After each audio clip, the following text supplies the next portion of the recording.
ini penting karena selama ini gitu pemerintah jargonnya adalah kita perlu pembangunan ekonomi, kita perlu uang, kita perlu uang, kita perlu uang.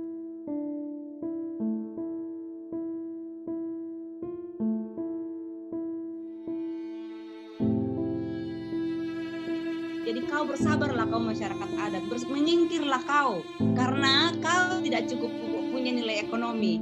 Gaya hidupmu itu tidak bernilai apa-apa. Kami tantang sebenarnya di masyarakat adat. Sekarang bolehkah pemerintah menunjukkan kepada kami berapa sih sesungguhnya pemasukan perusahaan terhadap PAD misalnya, terhadap kabupaten-kabupaten dan provinsi-provinsi di mana mereka berada. Karena kami punya catatan yang bisa dipanen oleh negara dari wilayah adat. Ini adalah nilai ekonomi yang kita hitung hanya di permukaan.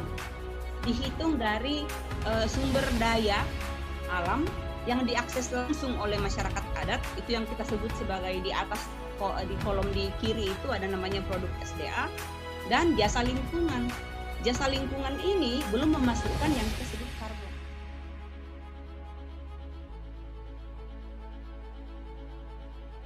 Sebesar inilah angka ya uang yang bisa didapatkan oleh negara dari wilayah-wilayah adat sepanjang dikelola secara adil dan lestari.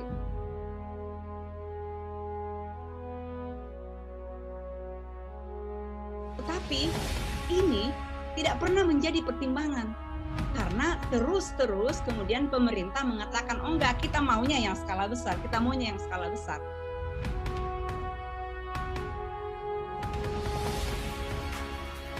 Ekonomi kerakyatan yang seperti lagi-lagi cita-cita negara Republik Indonesia gitu, ekonomi gotong royong basisnya solidaritas di kampung-kampung melalui koperasi, melalui unit-unit itu kemudian dihapuskan sama sekali dalam agenda pembangunan, dalam paradigma pembangunan Indonesia. Dan itulah yang menunjukkan kenapa dalam keyakinan kami di masyarakat adat bahwa itulah yang membuat Indonesia sebenarnya sangat fragile, ya, sangat rentan terhadap goncangan ekonomi.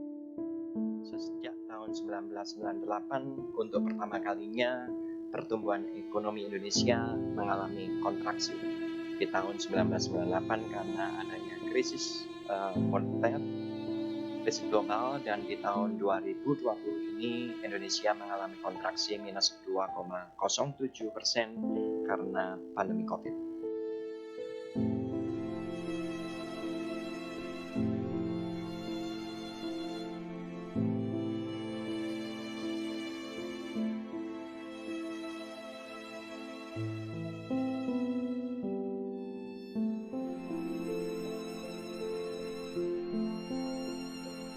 Sebesar inilah angka ya uang yang bisa didapatkan oleh negara dari wilayah-wilayah adat sepanjang dikelola secara adil dan lestari.